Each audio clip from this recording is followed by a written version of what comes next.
Hi, Room 203. I'm going to read another chapter in Matilda, and this chapter is called The First Miracle. Matilda sat down again at her desk. The Trunchbull seated herself behind the teacher's table. It was the first time she had sat down during the lesson, and then she reached out a hand and took hold of her water jug.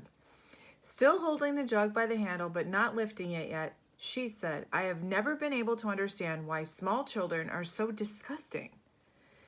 We get rid of flies with fly paper and by hanging up that fly paper and by spraying them, but I have often thought of inventing a spray for getting rid of small children.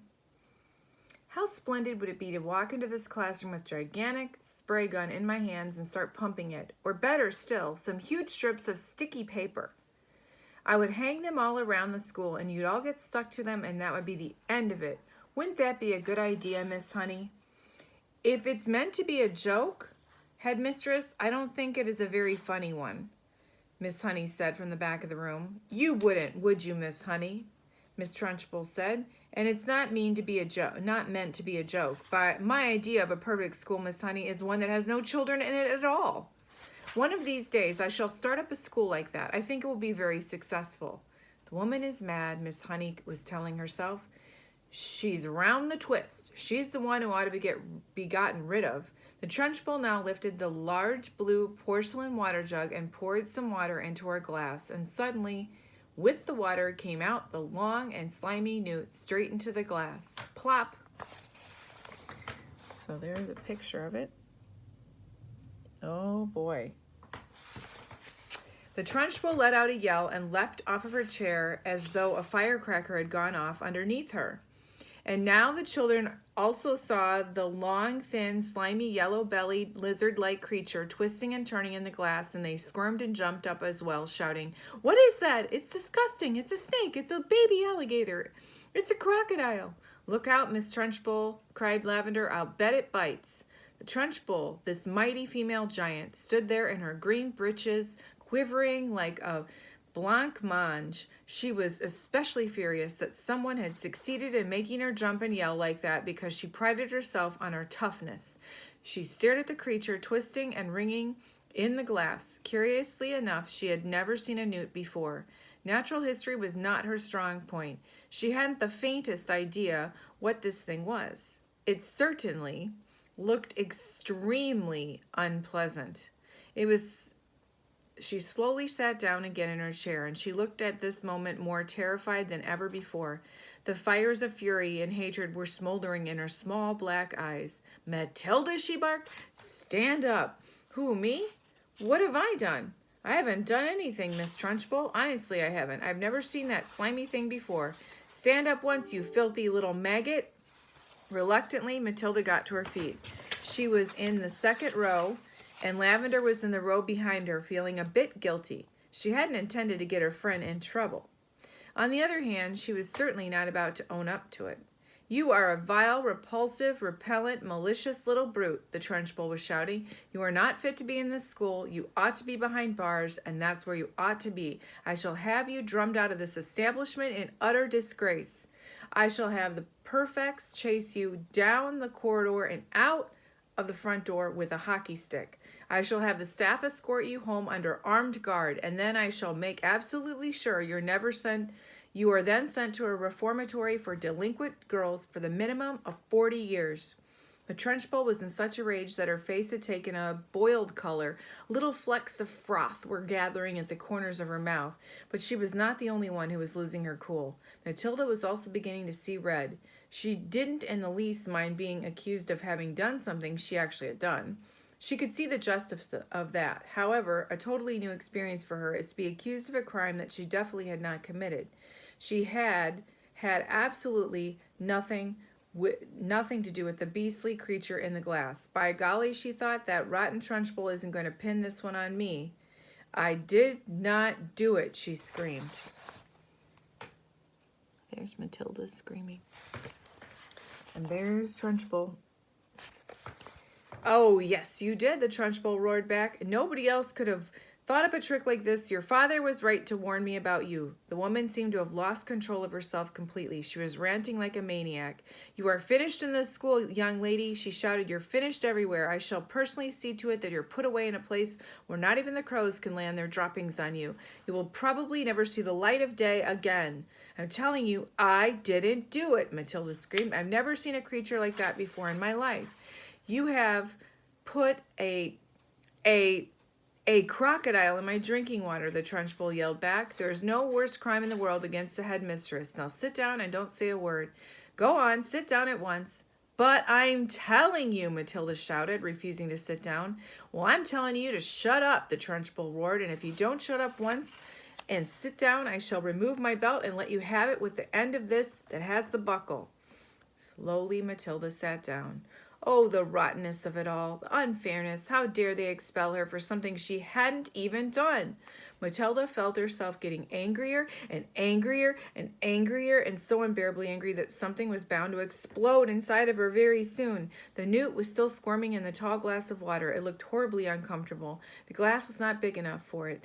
Matilda glared at the Trunchbull. How she hated her. She glared at the glass with a newt in it. She longed to march up and grab the glass and tip the contents, newt and all, right on top of Trunchbull's head. She trembled to think that the Trunchbull would do to her if she did that. The Trunchbull was sitting behind the teacher's table, staring with a mixture of horror and fascination as the newt wiggling in the glass. Matilda's eyes were also riveted on the glass, and now, quite slowly, there began to creep over Matilda's a most extraordinary and peculiar feeling. The feeling was mostly in the eyes. A kind of electricity seemed to be gathering inside them. A sense of power was brewing in those eyes of hers. A feeling of great strength was settling itself deep inside her eyes. But there was also another feeling, which was something else altogether, which she could not understand. It was like flashes of lightning.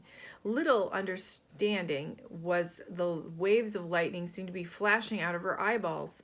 They were beginning to get hot, as though vast energy was building up somewhere inside of him. It was an amazing sensation. She kept her eyes steadily on the glass, and now the power was concentrating itself in one small part of each eye and growing stronger and stronger and stronger, and it felt as though a million tiny little invisible arms with hands on them were shooting out of her eyes toward the glass she was staring at.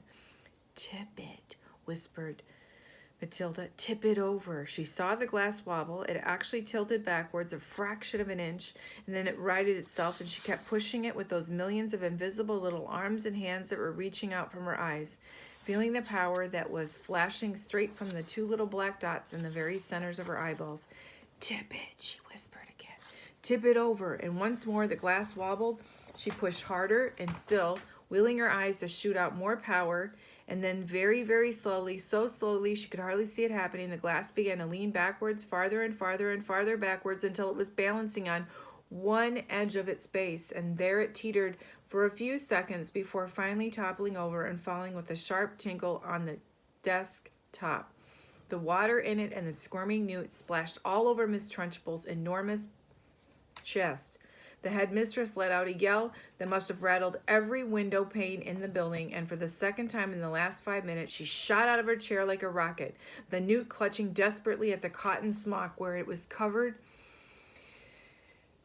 covering her, and there it clung with little claw-like feet, and the Trunchbull looked down and saw that, and she bellowed even louder. With a swipe of her hand, she sent the creature flying across the classroom. It landed on the floor beside Lavender's desk, and very quickly she ducked down, picked it up, and put it in her pencil box for another time. A newt, she decided, was a useful thing to have around. The Trunchbull, her face more like boiled ham than ever, was standing before the class, quivering with fury. Her massiveness was heaving in and out, and the splash of water down the front of her made a dark, wet patch that had probably soaked right to the skin.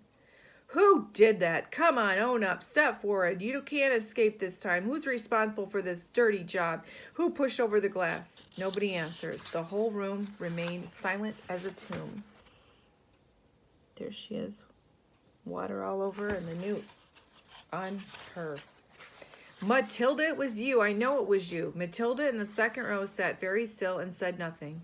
A strange feeling of serenity and confidence was sweeping over her, and all of a sudden she found that she was frightened by nobody in the world. With the power of her eyes alone, she had compelled a glass of water to tip and spill its contents over the horrible headmistress, and anybody who could do that could do anything. Speak up, you clotted carbonicle, said the Trunchbull. Admit you did it. Matilda looked right back into the flashing eyes of this infuriated female giant and said with total calmness, I have not moved away from my desk, Miss Trunchbull, since the lesson began.